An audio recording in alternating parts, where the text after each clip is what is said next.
machine and remind you of a conversation you and I had probably in October, maybe September of 2022. At the time, we were heading into a very slow real estate market. We saw the numbers. November and December were very slow. But one of the things that I said I feared, and yes, I use that word on purpose, I feared about 2023 was that the quote unquote government officials would come out and initiate home buying programs specifically focused on the first time home buyer. Now, don't get me wrong. I am pro helping the first time home buyer. My fear was that they would come out with programs that were akin to some of the things that we saw in the run-up in 05 and 06, where basically we would get folks at the margins into owning homes with very little skin in the game. Then, because we have initiated demand from buyers with very little skin in the game, we might get a rush of buyers who YOLO this thing. Like, hey, I want a house, you get a house, I get a house, and all of that. And then it would all be demand on the first time home buyer program. This is a conversation you and I had probably in October. Well, California did not disappoint. California absolutely did not disappoint. So California has rolled out a first-time home buyer program. Yay! It is called California Dream for All. I have started to look into this thing, and it's exactly what I feared. Let me give you some rough numbers. If you follow me on Twitter, you will actually see a graph of this. If you want to follow me on Twitter, it's just one rental at a time. You can go to California Dream for All, look it up yourself. I took the picture right from their website. This is their example, not mine. My example. California Dream for All, $500,000 home. First mortgage, $400,000 or 80%. Then California Dream for All comes in and kicks 20% in. The first thing that you should be hearing and or thinking is, oh my God, Michael, that is a zero down deal. And you would be right. It would be a zero down deal. No skin in the game. Second, let's fast forward, and that $500,000 house is now worth $700,000. So there's been equity appreciation of $200,000.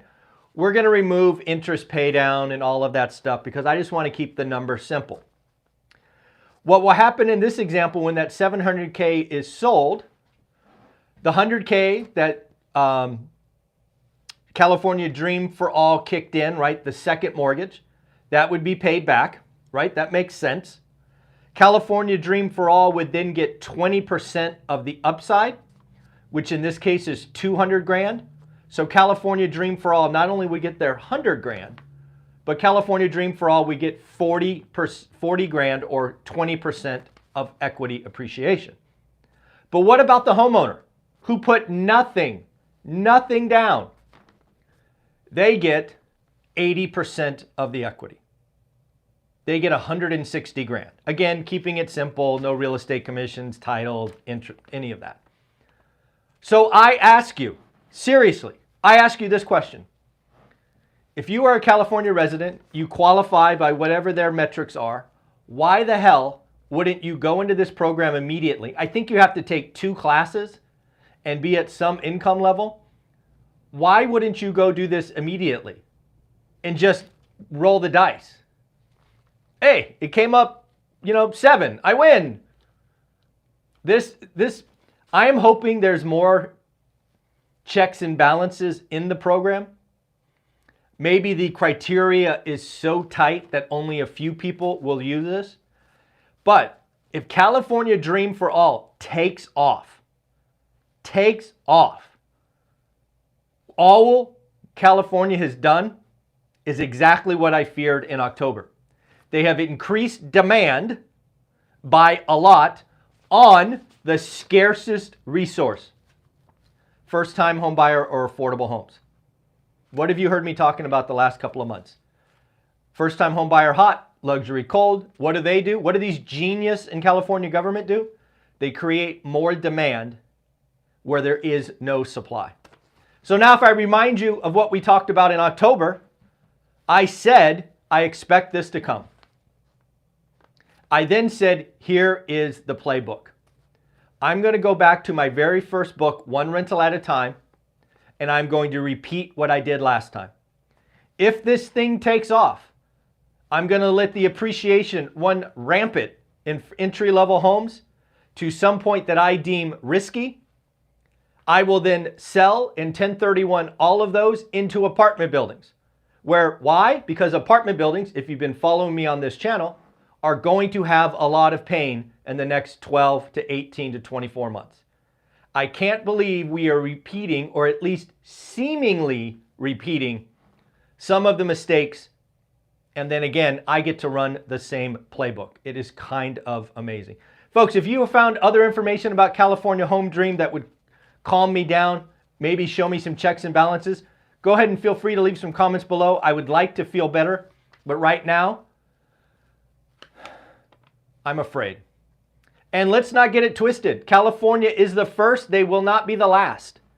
Many of you are operating in states where in the next 90 days, you too will have a first-time homebuyer program. And you too, I expect the Fed to do something in this area. Fannie and Freddie have already discounted costs and mortgage. All this stuff is coming. We are creating more demand. And if you follow my channel, you know that supply is not coming.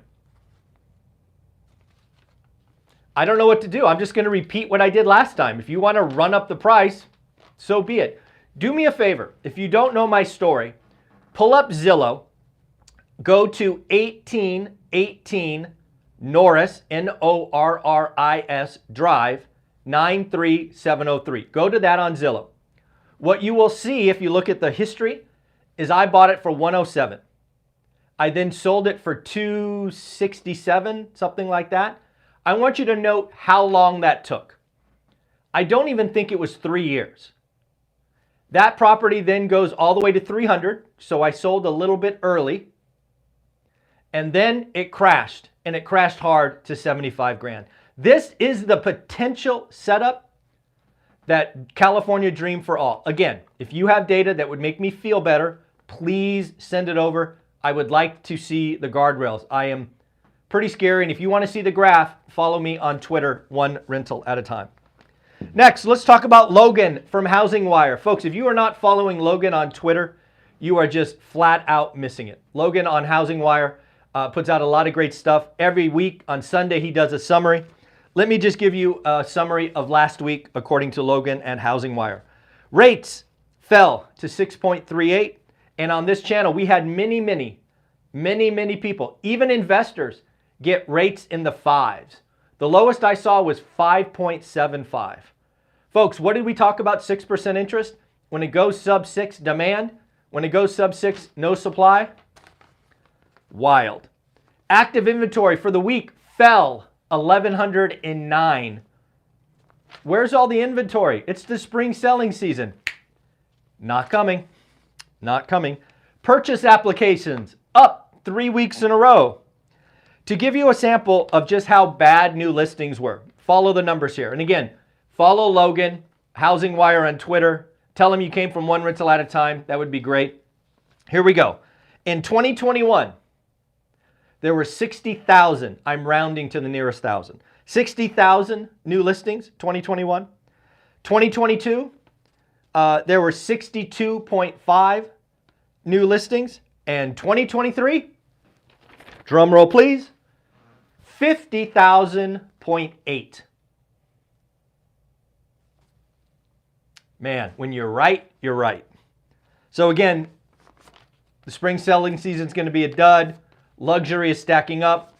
We have bidding wars back, offer review dates at the lower end, and we have government creating programs to create more demand. Genius move. Let's talk about the buybacks. Folks, if you've been following this channel, we know we did the first buy box session yesterday, 2-hour deep dive, answered any and all questions. I want to thank everybody who joined, especially the folks that were brave enough. We had many participants share their buy box, share their tracking spreadsheet. I had a great time. I hope anybody that was there, got their questions answered. I hope you were entertained. I know a 2-hour session online can be tough. Just to catch everybody up, if you paid for the session, the $47, you will get a copy of that video. My team is editing it right now. It will go to Teachable. I have your email addresses from the Eventbrite. I will manually myself go in and add you to that for free. It should send you a link. If you want to rewatch it or you missed part of it, you get access to it. If you want to get access to it, once it's loaded, I'll announce it here. If you want to buy it ahead of time, you can reach out to me. We'll work something out. Some of you have. Many of you have bought it ahead of time. You are on the list. Don't worry. You will get it the same day everybody else does. But here, the event was so fun. I want to ask you a question. I've been brainstorming what else I could do. And right now I have 2 ideas. I want to hear from you. Leave comments. And do me a favor. Leave comments after the live goes away. Because if you answer during the live, I can't see it. I don't have my glasses on. I can't really even see the screen. So what I'm thinking about doing is I could do what I call the ladies of real estate. Ladies of real estate investing. I could find 4 amazing lady investors like Anna Kelly, April Crosley, and others. And we could do a 4-hour session on either a Saturday or a Sunday. That is option 1. Option 2, I could get a collection of real estate agents, talk about how they do their business, and maybe even talk about how we can work together, investors and real estate agents. So those are 2 ideas I have. I want to hear from you. What would you like to attend? It would likely be on a Saturday or Sunday, somewhere between 2 and 4 hours in the morning, PST. So let me know what you think. I'd like to do this again. I had a great time. It was tight. It was like 100 people. I think about 90 people showed up. I had a blast. I'd love to do it again. We will do the buy box again if you want, but I want to maybe slot in some more stuff if we can. So let me know what you think about that. Comments below. Let's talk about the week ahead. A lot of important stuff. We'll talk about the economic stuff and then some earnings. Tomorrow, Tuesday, we're going to get some home price data. Remember, we're getting home price data from Case Shiller and FHFA. Unfortunately, folks, we are basically in April, and these numbers will be from January. They are important. Economists like me will look at them. They'll be historical records, so they are important. But do you think the market today is like January? I think not, but we will get those. We also get consumer confidence. Consumer confidence will be very interesting. I don't know when they did the survey. If they did the survey before or after Silicon Valley Bank, I think we will have very different answers. So it'll be very interesting to look at the survey data and when it was taken. Wednesday, we will get mortgage applications, purchase demand. Again, as Logan shared, we are up 3 weeks in a row. Do we make it a 4th? I'm going to guess yes, right? Rates have been trending down. Applications probably up. That's just a guess. We will get pending home sales. Pending home sales on Wednesday is expected to be down 2.3%, negative 2.3%. Last month was up 8.3%. If you know what I'm talking about for March, you will know that I agree with those numbers. I think what we're going to see in March is a comeback because there is no inventory, right? We are going to be at 4.2, not 4.5 sales. So again, this is all coming the way you and I have been talking about this. Thursday, we will get jobless claims. Are we still below 200,000? Where are we at? And then we have some, Friday will be personal income and consumer sentiment. Again, most important thing for you and I is when those surveys were taken. And then we have some earnings. We have Carnival Cruise Line today. What is going on? Are people, YOLOing and still booking cruises or not? Tuesday, we get Dave & Buster's, Lululemon. Right, does Lululemon still have inventory stacking up? Are margins getting hit? Is the consumer retreating? These are all very important things. Wednesday, we get RH, Restoration Hardware. Is the high end dead? What is going on? Margins getting pressed. Is inventory stacking up? and we'll get paychecks. Paychecks will be interesting, a little insight into what is going on with small and medium business. The Fed, folks, I smile a big Cheshire grin when I see one of the quote unquote smart people on TV talking about something you and I talked about a week ago. I love it that you and I are ahead of the experts. What do I mean? Well, Neil Kashkari, I think he's the Minneapolis Fed. I might be wrong. I think he's Minneapolis. It doesn't matter which one. He's one of the Fed guys. He said, and I quote, "The banking crisis might bring us closer to a recession." You think, Neil? We've been talking about that for a week. We've actually probably been 2 weeks now, but yes. Also, Neil is talking about the capital markets being closed for business. You and I have been talking about that for several weeks. This is all going the direction. Liquidity is draining. New lending is stopping. This is going to be exactly what you and I talked about. And let's not forget, the Fed is forecasting a recession in 2023, but not telling you. You have to look at their dot plots and back into the math. I did it. Atlanta Fed Now, or Fed GDP Now, or GDP Fed, whatever it's called, GDP Now.